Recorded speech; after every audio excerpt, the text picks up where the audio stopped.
I get computers putin'. Y'all get shot at, call me, I do the shooting. I do the recruiting, I tutor the students.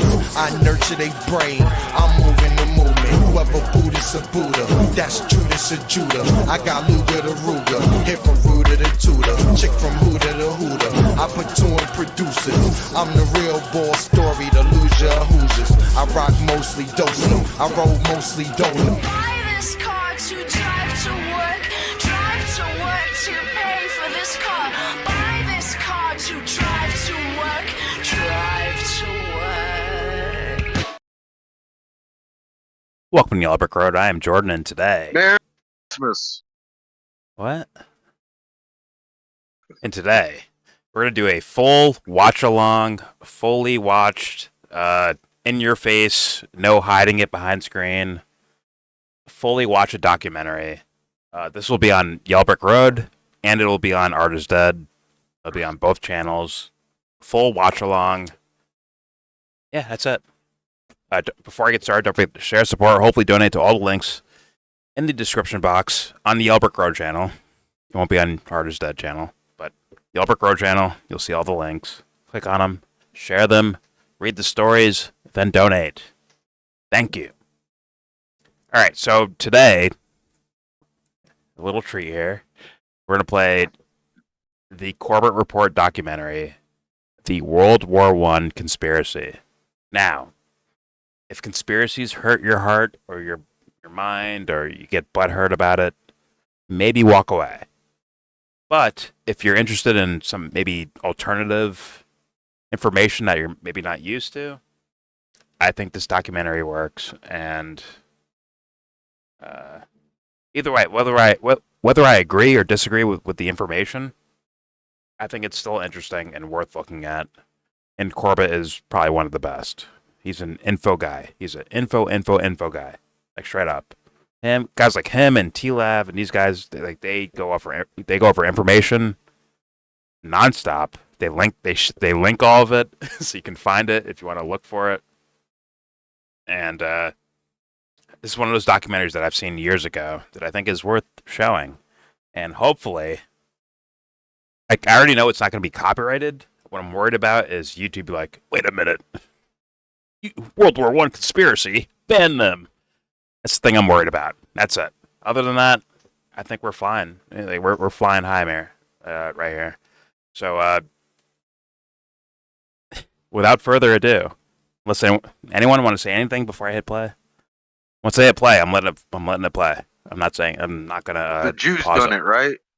Oh my God. Woodrow Wilson is a bitch. He invented income tax. Okay, so the Jews did it. The Jews did it, and Woodrow Wilson is a cunt, I think is what we got there as your intro to this documentary. Without further ado, Anthony just showed up. Anthony, anything you want to say before I hit play for this watch along? No, just press play. All right, without further ado, here we go. The Corbett Report documentary, The World War I Conspiracy. 2018. Here we go. Should I turn this on? Probably turn this on. All right, here we go. Make sure the volume's good too. November 11th, 1918. All across the Western Front, the clocks that were lucky enough to escape the 4 years of shelling chimed the 11th hour. I am going to be eating, but listening. The First World War came to an end. From 10 o'clock to 11, the hour for the cessation of hostilities, the opposed batteries simply raised hell. Not even the artillery prelude to our advance in the Argonne had anything on it. To an attempted advance was out of the question. It was not a barrage. It was a deluge. Nothing quite so electrical in effect as the sudden stop that came at 11 a.m. has ever occurred to me. It was 10:60 precisely, and the roar stopped like a motor car hitting a wall. The resulting quiet was uncanny in comparison. From somewhere far below ground, Germans began to appear. They clambered to the parapets and began to shout wildly. They threw their rifles, hats, bandoliers, bayonets, and trench knives toward us. They began to sing. Lieutenant Walter A. Davenport, 101st Infantry Regiment, U.S. Army. You can tell Corbett's a Ken Burns fan. Somewhat a fan. And just if like he likes that, his style. It was over. Anyways. 4 years of the bloodiest carnage the world had ever seen came to a stop as sudden and bewildering as its start. And the world vowed, never again. Each year, we lay the wreath. We hear the last post. We mouth the words, never again, like an incantation. But what does it mean? To answer this question, we have to understand what World War I was. World War I was an explosion. A breaking point in history. In the smoldering shell hole of that great cataclysm lay the industrial era optimism of never-ending progress. Old verities about the glory of war lay strewn around the battlefields of that great war, like a fallen soldier left to die in no man's land. And along with it lay all the broken dreams of a world order that had been blown apart. Whether we know it or not, we here in the 21st century are still living in the crater of that explosion, the victims of a First World War that we are only now beginning to understand. What was World War I about? How did it start? Who won? And what did they win? Now, 100 years after those final shots rang out, these questions still puzzle historians and laymen alike. But as we shall see, this confusion is not a happenstance of history, but the wool that has been pulled over our eyes to stop us from seeing what World War I really was. This is the story of World War I that you didn't read in the history books. This is the World War I conspiracy.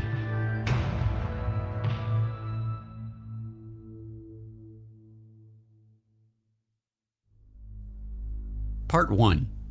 To start a war. June 28, 1914. The Archduke Franz Ferdinand, heir to the Austro-Hungarian throne, and his wife Sophie are in Sarajevo for a military inspection. In retrospect, it's a risky provocation, like tossing a match into a powder keg. Serbian nationalism is rising, the Balkans are in a tumult of diplomatic crises and regional wars, and tensions between the Kingdom of Serbia and the Austro-Hungarian Empire are set to spill over. But despite warnings and ill omens, the royal couple's security is extremely lax. They board an open-top sports car and proceed in a 6-car motorcade along a pre-announced route. After an inspection of the military barracks, they head toward the town hall for a scheduled reception by the mayor. The visit is going ahead exactly as planned and precisely on schedule. And then, the bomb goes off.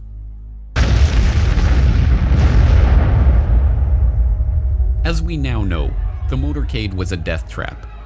6 assassins lined the royal couple's route that morning, armed with bombs and pistols.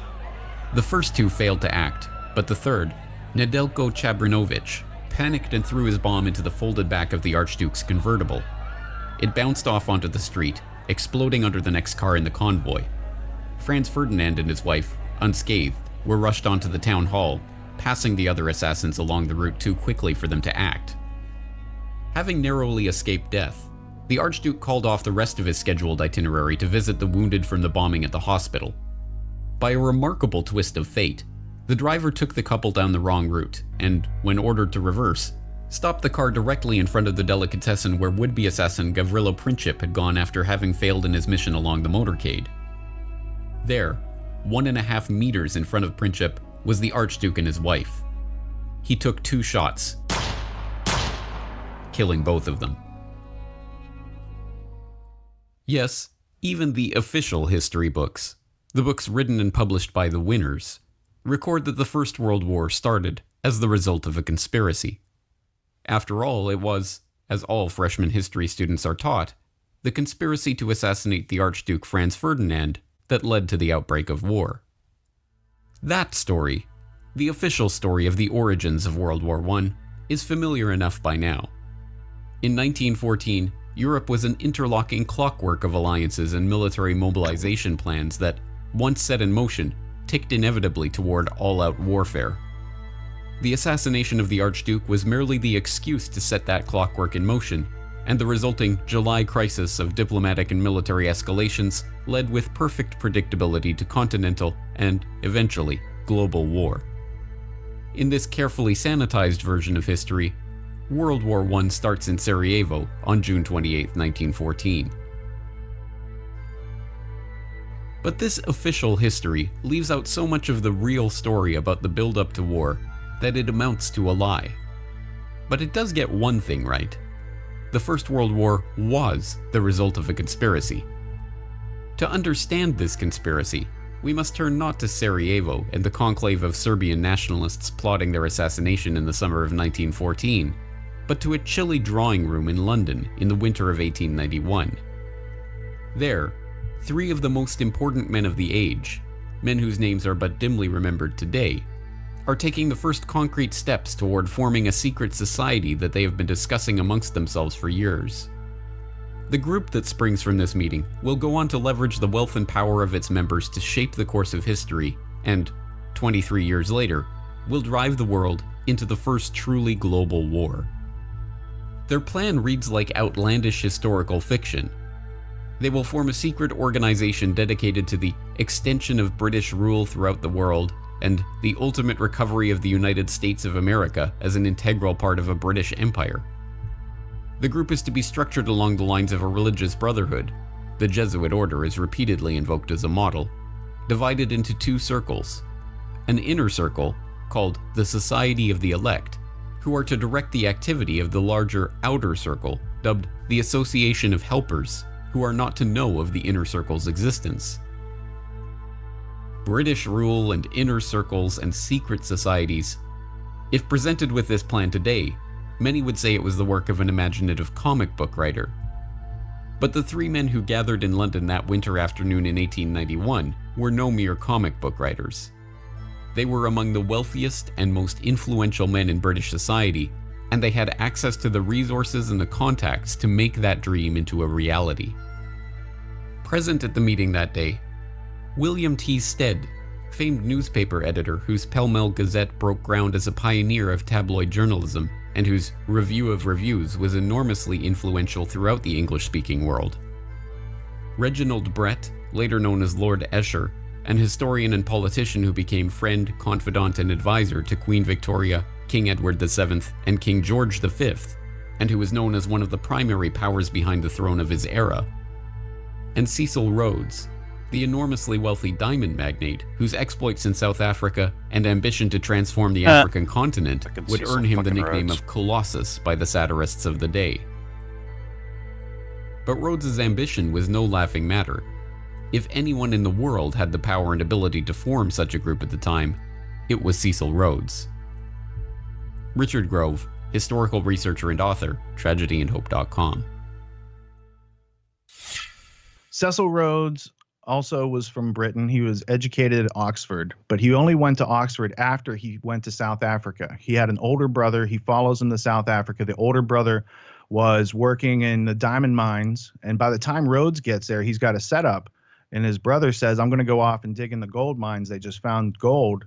And so he leaves Cecil Rhodes, his younger brother, who's like in his 20s, with this whole diamond mining operation.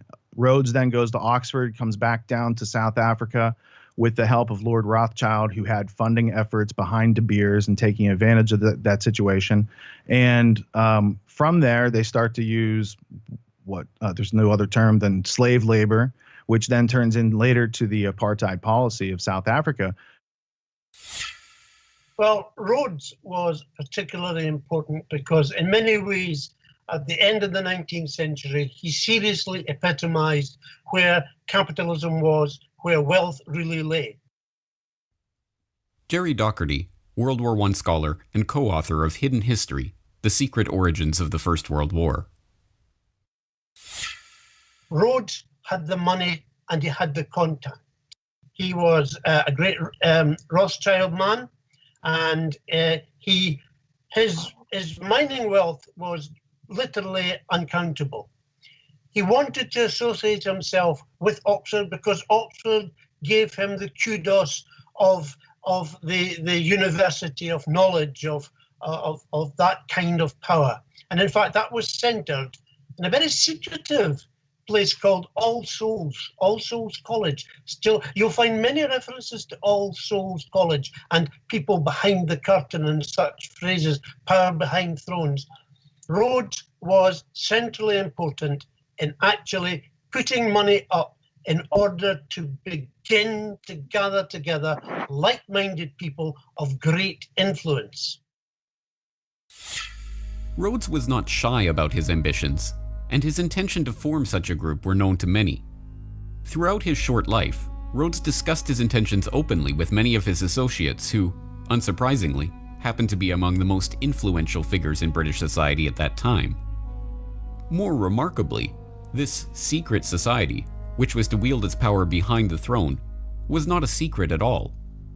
The New York Times even published an article discussing the founding of the group in the April 9, 1902 edition of the paper, shortly after Rhodes's death.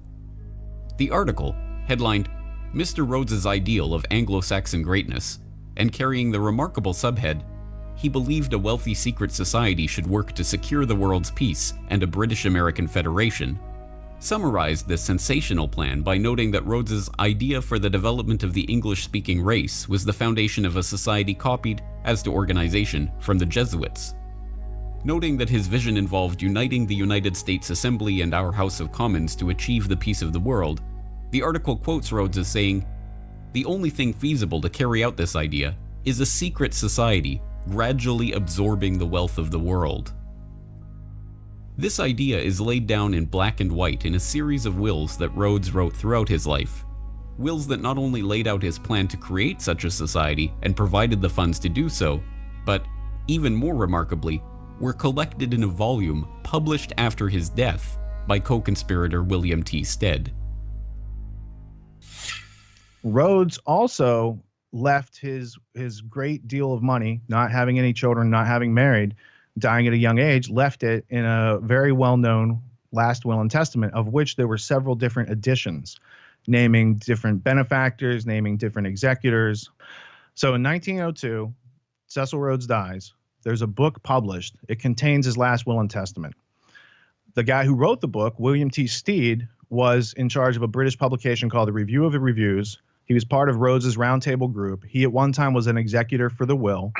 And in that will, it says that he laments the loss of America from the British Empire and that they should formulate a secret society with the specific aim of bringing America back into the empire.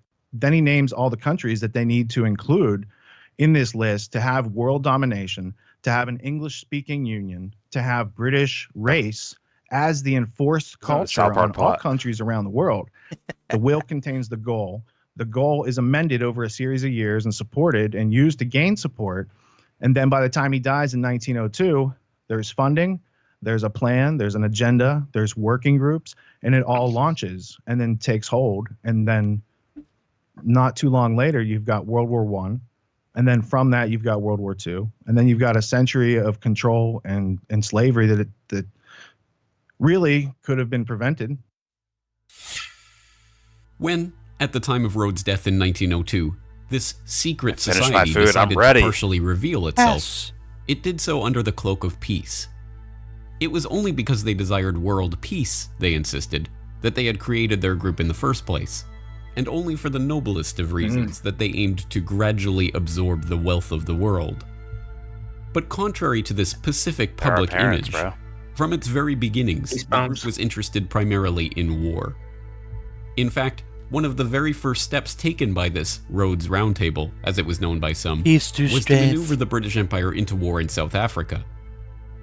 This Boer War of 1899 to 1902 would serve a dual purpose. It would unite the disparate republics and colonies of South Africa into a single unit under British imperial control, and, not incidentally, it would bring the rich gold deposits of the Transvaal Republic into the orbit of the Rothschilds-Rhodes-controlled British South Africa Company. The war was, by the group's own admission, entirely its doing.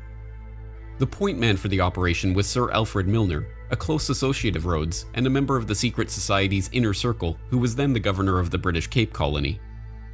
Although largely forgotten today, Alfred Milner, later 1st Viscount Milner, was perhaps the most important single figure in Britain at the dawn of the 20th century. From Rhodes's death in 1902, he became the unofficial head of the Round Table Group and directed its operations, leveraging the vast wealth and influence of the group's exclusive membership to his own ends. With Milner, there was no compunction or moral hand-wringing about the methods used to bring about those ends. In a letter to Lord Roberts, Milner casually confessed to having engineered the Boer War. "I precipitated the crisis, which was inevitable, before it was too late. It is not very agreeable, and in many eyes, not a very creditable piece of business to have been largely instrumental in bringing about a war." When Rhodes's co-conspirator and fellow secret society Inner Circle member William Stead objected to war in South Africa, Rhodes told him, "You will support Milner in any measure that he may take short of war. I make no such limitation. I support Milner absolutely without reserve. If he says peace, I say peace. If he says war, I say war. Whatever happens, I say ditto to Milner." The Boer War, involving unimaginable brutality, including the death of 26,000 women and children in the world's first British concentration camps, ended as Rhodes and his associates intended, with the formerly separate pieces of South Africa being united under British control. Perhaps even more importantly from the perspective of the secret society, it left Alfred Milner as High Commissioner of the new South African Civil Service, a position from which he would cultivate a team of bright, young, largely Oxford-educated men who would go on to serve the group and its ends.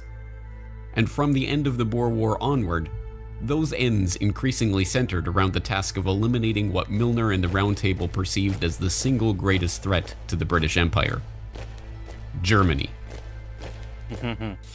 So in the start, it was influence, people who could influence politics, people who had the money to influence statesmen, and the dream of actually crushing Germany.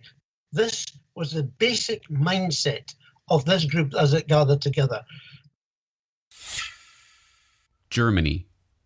In 1871, the formerly separate states of modern-day Germany united into a single empire under the rule of Wilhelm I. The consolidation and industrialization of a united Germany had fundamentally changed the balance of power in Europe. By the dawn of the 20th century, the British Empire found itself dealing not with its traditional French enemies or its long-standing Russian rivals for supremacy over Europe, but the upstart German Empire.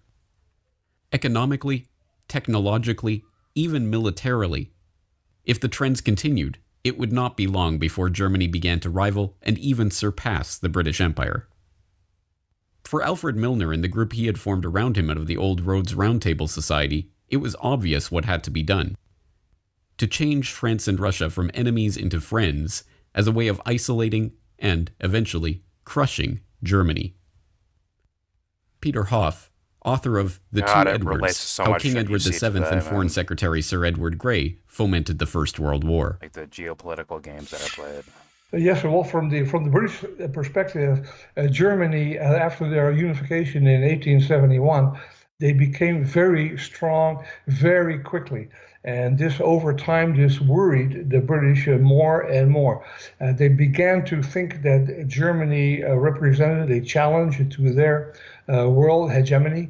And they came slowly but surely. They came to the decision that Germany must be confronted, just as they had come to the same decision with regard to other countries, Spain, Portugal, and especially France.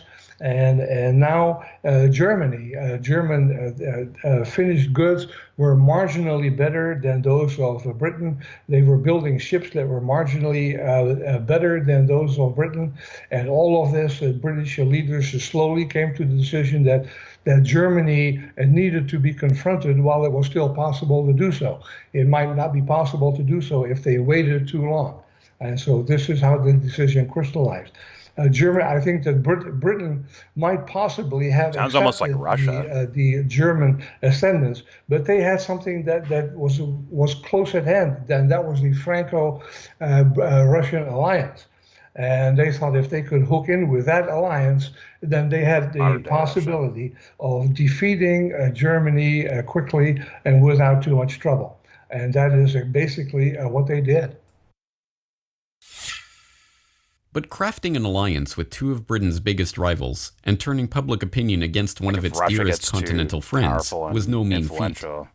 To do so would require nothing less than for Antagonize Milner them and his group to seize control of the into, press, the military, and all the quasi-war with them. diplomatic machinery of the British Empire.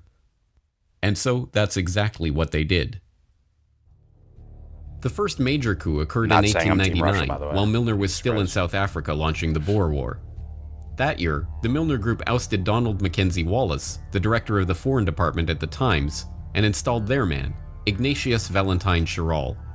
Chiral, a former employee of the Foreign Office with inside access to officials there, not only helped to ensure that one of the most influential press organs of the empire would spin all international events for the benefit of the secret society, but he helped to prepare his close personal friend, Charles Harding, to take on the crucial post of ambassador to Russia in 1904, and, in 1906, the even more important post of permanent undersecretary at the Foreign Office. With Harding, Milner's group had a foot in the door at the British Foreign Office. But they needed more than just their foot in that door if they were to bring about their war with Germany. In order to finish the coup, they needed to install one of their own as Foreign Secretary.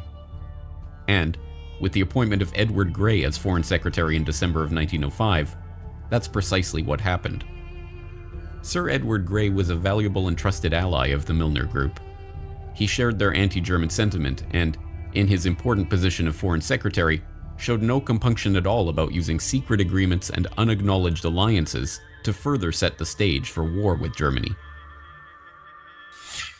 Well, he became a Foreign Secretary in 1905, I believe, and the Foreign Secretary in France was, of course, Delcasse. And Delcasse was very much anti-German and very passionate about the recovery of Alsace-Lorraine. And so he and the king hit it off very well together.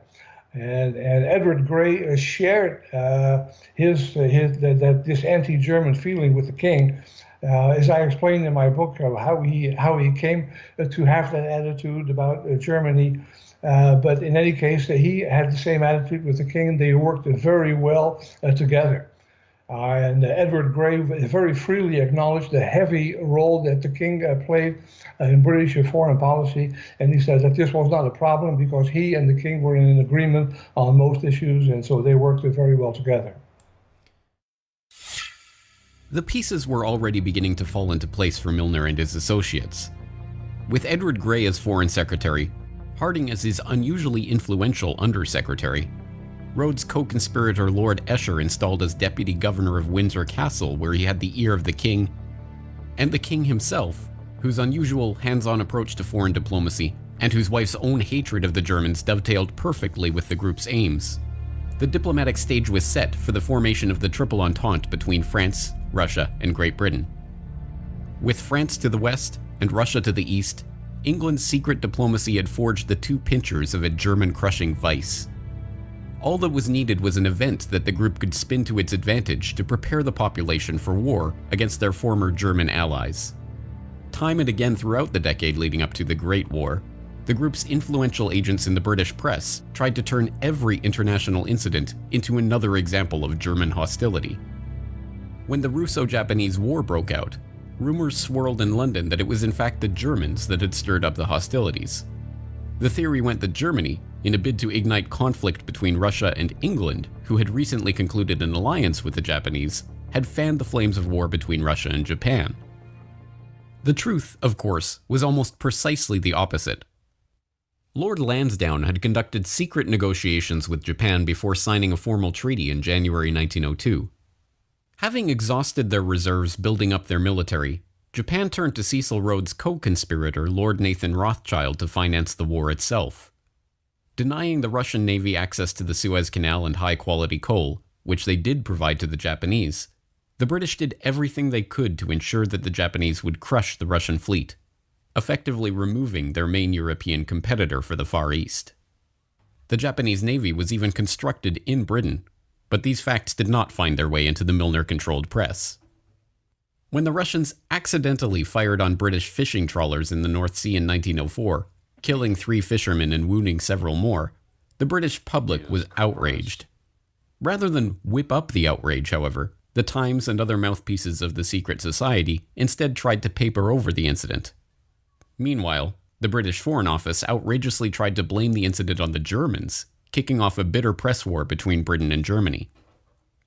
The most dangerous provocations of the period centered around Morocco, when France, emboldened by secret military assurances from the British and backed up by the British press, engaged in a series of provocations, repeatedly breaking assurances to Germany that Morocco would remain free and open to German trade.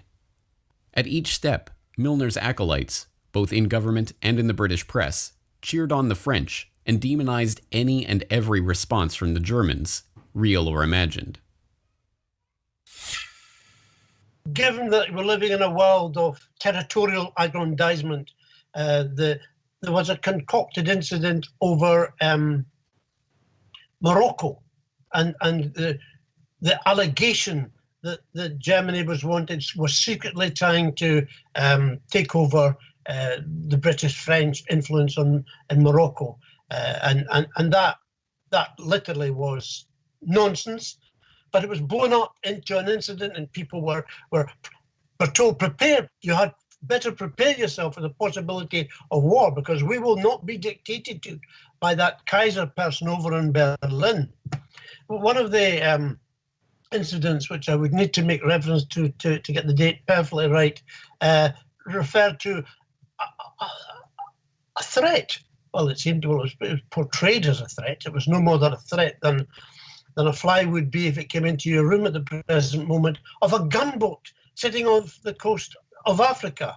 And it was purported that this was the sign that, in fact, Germany was going to have a deep water port, and they were going to use it as a springboard to interrupt British shipping.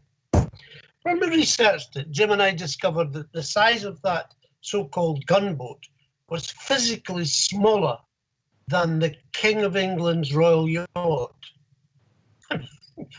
But history has portrayed this as a massive threat to the British Empire and its masculinity, if you like, because that's how they saw themselves.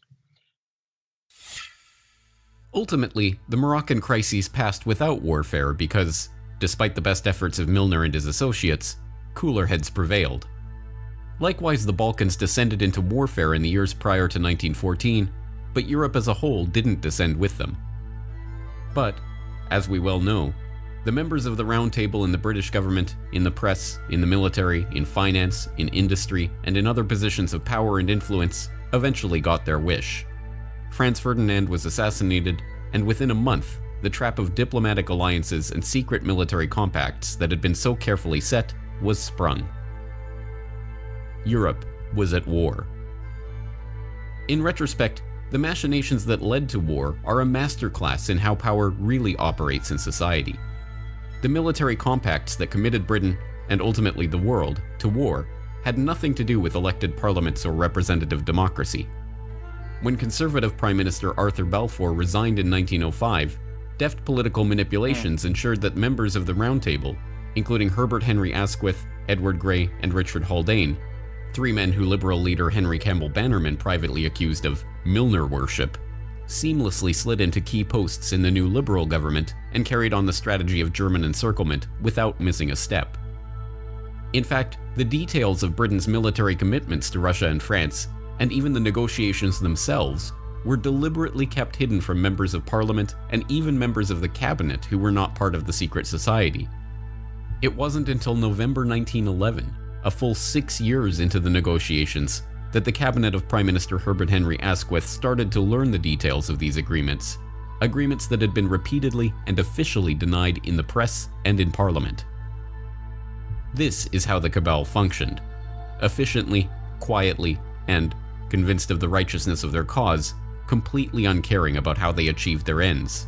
It is to this clique, not to the doings of any conspiracy in Sarajevo, that we can attribute the real origins of the First World War, with the 9 million dead soldiers and 7 million dead civilians that lay piled in its wake. But for this cabal, 1914 was just the start of the story. In keeping with their ultimate vision of a united Anglo-American world order, the jewel in the crown of the Milner Group was to embroil the United States in the war, to unite Britain and America in their conquest of the German foe. Across the Atlantic, the next chapter in this hidden history was just getting underway. Woodrow fucking Wilson. Bet Harrison left. Part 2. The American Front. May 7th, 1915. Colonel Edward Mandell House is on his way to meet with King George V, who ascended to the throne after Edward VII's death in 1910. Accompanying him is Edward Grey, British Foreign Secretary and acolyte of the Milner Group. The two spoke of the probability of an ocean liner being sunk, and House informs Grey that if this were done, a flame of indignation would sweep across America, which would in itself probably carry us into the war. An hour later, at Buckingham Palace, King George V inquires about an even more specific event. We fell to talking, strangely enough, of the probability of Germany sinking a transatlantic liner. He said, suppose they should sink the Lusitania with American passengers on board. And, by a remarkable coincidence, at 2 o'clock that afternoon, just hours after these conversations took place, that is precisely what happened. Okay, I don't know enough to go there, but could I believe it? You bet your ass I could believe that. The Lusitania, one of the largest passenger liners in the world, is en route from New York to Liverpool when it is struck by a torpedo from a German U-boat. Not saying what 9/11 is. She sinks to the bottom in minutes, killing 1,198 passengers and crew, including 128 Americans. Would you do that? The disaster, portrayed as a brazen, unexpected attack on an innocent passenger liner, helps to shift public opinion about the war in the US. To the average American, the war suddenly doesn't feel like a strictly European concern. Every aspect of the story was, as we now know, a deception. The Lusitania was not an innocent passenger liner, but an armed merchant cruiser officially listed by the British Admiralty as an auxiliary warship. It was outfitted with extra armor, designed to carry 12 6-inch guns, and equipped with shell racks for holding ammunition. On its transatlantic voyage, the ship was carrying war material, specifically more than 4 million .303 rifle bullets and tons of munitions including shells, powder, fuses, and gun cotton in unrefrigerated cargo holds that were dubiously marked cheese, butter, and oysters. This secret manifest was officially denied by the British government for generation after generation, but in 2014, a full 99 years after the event, internal government documents were finally released in which the government admitted the deception. And, most remarkably of all, by Edward Mandell House's own account, both Edward Grey and King George V himself were discussing the sinking of the Lusitania just hours before the event took place. It's a story that provides a window into the secret society's years-long campaign to draw the United States into World War I. But in order to understand this story, we have to meet Edward Mandell House and the other Milner Group co-conspirators in America. Strange as it might seem, there were no shortage of such co-conspirators in the US. Some, like the members of the influential Pilgrim Society, founded in 1902 for the encouragement of Anglo-American good fellowship, shared Rhodes's vision of a united Anglo-American world empire. Others were simply lured by the promise of peace. But whatever their motivation, those sympathetic to the cause of the Round Table included some of the wealthiest and most powerful people in the United States at the time. Many of these figures were to be found at the heart of Wall Street, in the banking and financial institutions revolving around J.P. Morgan and Company. John Pierpont Morgan, or Pierpont as he preferred to be called, was the nucleus of turn-of-the-century America's banking sector. Getting his start in London in 1857 at his father's merchant banking firm, the young Pierpont returned to New York in 1858 and embarked on one of the most remarkable careers in the history of the world. Making his money financing the American robber barons of the late 19th century, from Vanderbilt's railroads to Adolph Simon Ox's purchase of the New York Times to the buyout of Carnegie Steel, Morgan amassed a financial empire that, by the 1890s, wielded more power than the United States Treasury itself. He teamed up with his close allies, the House of Rothschild, to bail out the U.S. government during a gold shortage in 1895. This guy looks crazy. Which he helped to precipitate by locking 120 prestigious bankers in his library and forcing them to reach a deal on a $25 million loan to keep the banking system afloat. As we saw in Century of Enslavement, the history of the Federal Reserve, Morgan and his associates were only too happy to use the banking crises they helped to create to galvanize public opinion toward the creation of a central bank. So long as that central bank was owned and directed by Wall Street, of course. But their initial plan, the Aldrich Plan, was immediately recognized as a Wall Street ploy. Morgan and his fellow bankers were going to have to find a suitable cover to get their act through Congress, including, preferably, a president with sufficient progressive cover to give the new Federal Reserve Act an air of legitimacy. And they found their ideal candidate in the politically unknown president of Princeton University, Woodrow Wilson, Do we call a these man who dweebs they were about to rocket dwellers? straight into the White House Get with the stuck help in of their lockers point all man day and and night. roundtable co-conspirator, Edward Mandell House. I will get my revenge. Richard Grove, tragedyandhope.com. Woodrow Wilson was an obscure professor at Princeton University who, from reading all that I've read about him, wasn't the smartest guy, but he was smart enough to pick up when other people had good ideas. And then he bumps into this guy named Colonel House. Now, Colonel House, he grew up in Beaumont, Texas. And Colonel House's dad was like a Rhett Butler type of smuggler, privateer, pirate during the Confederate War with the Union. So Colonel House, first off, he's not a colonel. It's just like a title he gave himself to make him seem more than he was. But he did come from a politically connected family in the South that were doing business with the British during the Civil War. So Colonel House, Stolen valor. in the early 1900s, makes Woodrow Wilson his protege. And Colonel House himself is being puppeted by a few people in the layers of the Anglo-American establishment above him. And so we are left with the public persona of Woodrow Wilson, and here he is, and he's got this, this whole new Federal Reserve system that's going to come in during his administration, which was also kind of a precursor to getting America into the war. Because it changed our financial dependency from being self-reliant and printing our own debt-free money to being indentured to international bankers who charge us as they print money out of thin air and charge future generations for it. The election of Woodrow Wilson once again shows how power operates behind the scenes to subvert the popular vote and the will of the public. I'm Dr. Jordan, Knowing that Esquire. the stuffy and politically unknown Wilson would have little chance of being elected over the more popular and affable William Howard Taft, Morgan and his banking ally didn't know you could do this, pinned so I'm Roosevelt gonna on a update it third-party now. ticket to split the Republican vote. The strategy worked, and All the my banker's dating real profiles choice, now say Woodrow Dr. Wilson, and came to Esquire. power with just 42% of the popular vote. With Wilson in office and Colonel House directing his actions, Morgan and his conspirators got their wish. 1913 saw the passage of both the federal income tax Supreme and General the Federal Dr. Reserve Jordan, Act, thus Esquire. consolidating Wall Street's control over the economy. World War Told I, you brewing in that Europe just 8 months after evil the as- creation of the Federal Reserve, was to be the first full test of that power. But difficult as it had been for the Round Table to coax the British Empire out of its specific splendid beef with isolation Woodrow from the Wilson. continent and into the Fuck web that of guy's alliances trash. that precipitated the war, it would be that much harder for their American fellow travelers to coax the United States out of its own isolationist All stance. right, viewers, I'm going to turn the doc down. Although the a Spanish-American little bit. War had seen the advent Don't worry, of I'll link the American whole thing in the imperialism, description box. the thought of the U.S. getting involved in that European war was still far from the minds of the There we average go. American. So The everyone's heard. 1914 editorial from the New York Sun captures the sentiment of most of America at the time of the outbreak of the war in Europe.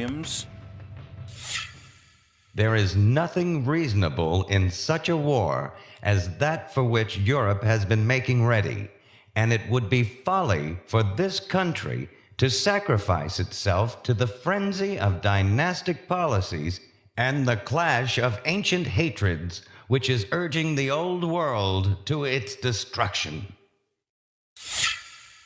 The Sun was by no means unique in its assessment. A vote taken among 367 newspapers throughout the United States in November of 1914 found just 105 pro-Ally and 20 pro-German papers, with the vast majority, 242 of them, remaining firmly neutral and recommending that Uncle Sam stay out of the conflict. Once again, just as they did in Britain, the cabal why was would going we to have to join a leverage its conflict like control of that? the press and key governmental So positions to begin to they- shape public perception. and The, instill that pro-war ship got sentiment. bombed. And once again, the full resources of these motivated co-conspirators were brought to bear on the task. One of the to first conspiracy, shells in this that was barrage of definitely- propaganda to penetrate the American consciousness was the rape of Belgium. So that A log happened of in scarcely their believable allies. atrocities allegedly committed by the German forces in their invasion and occupation of Belgium at the start of the war. I mean, my idea of it. In a manner that was to become the norm in Whenever it 20th gets to century the propaganda, populace, the stories the had a most amount of kernel people of in truth. America, There is no doubt or that there were get enough atrocities people to not committed care, and civilians either murdered way. by German forces in That's Belgium. all you need. But the propaganda Either that be was gung-ho spun from for those it, or kernels just of not truth care that it's was happening. so over the top in enough. its attempts to portray the Germans as inhuman As we've brutes seen. that it serves as a perfect example of war propaganda. To some extent, The you American send population people at that out time had a lot of German people. who, and if they're 30 to successful, 50% are going of to the kill a bunch of population people. had relations back And to if you're Germany. not successful, they're So going there to had to be die this there. very clever propaganda campaign. You'd send Americans known to do today as babies on bayonets. for that mission. So if you have no interest So- in World War One, but you here's I think mean, the just thinking selling- about it, you'd want it to be a so you don't get worthy fooled cause, again, right? Like, then Yeah, well, type it here's the into your cause favorite right search here, engine, right? babies on bayonets, World Babies War on One. You'll see bayonets. hundreds of different posters where the Germans are bayoneting babies, and it brings about emotions, and it doesn't give you the details of anything, and emotions drive That's why that wars, whole blame not Israel for facts. everything Facts thing, are I'm like, left that could out be and dangerous deleted as all the shit. time in order to create wars. Very So, like, dangerous. right here, So I think that putting facts back in Babies might on help prevent bayonets wars, is like but I do know that they like to drive people basically for emotion. The babies on bayonets getting making women in Germans World War One equal evil. part of it. Yeah. Children who had had their Now imagine doing that with any group of people, hands chopped off, which has happened nuns in our that lifetimes. were That has raped. happened.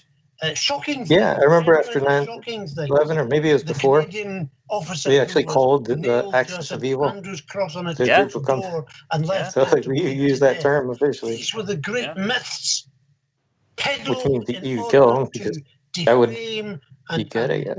and bring down the Fool me whole once. image of any justification for Acts of German evil. action and try and influence America into war. I can't do his voice, but Jerry Doherty, co-author of Hidden History, The Secret Origins of the First World War. God. That's not to say that there weren't atrocities on both sides. War is an atrocious event, and there are always victims, absolutely. And I offer no justification for it. But the lies, the unnecessary abuse of propaganda, even when in Britain they decided that they would put together the definitive volume of evidence to present it to the world, the person they asked to do this just so happened to have been former British ambassador to the United States and a man called Bryce, who was very well liked in the States. And his evidence was published and put forward, and there were screeds of stories after stories.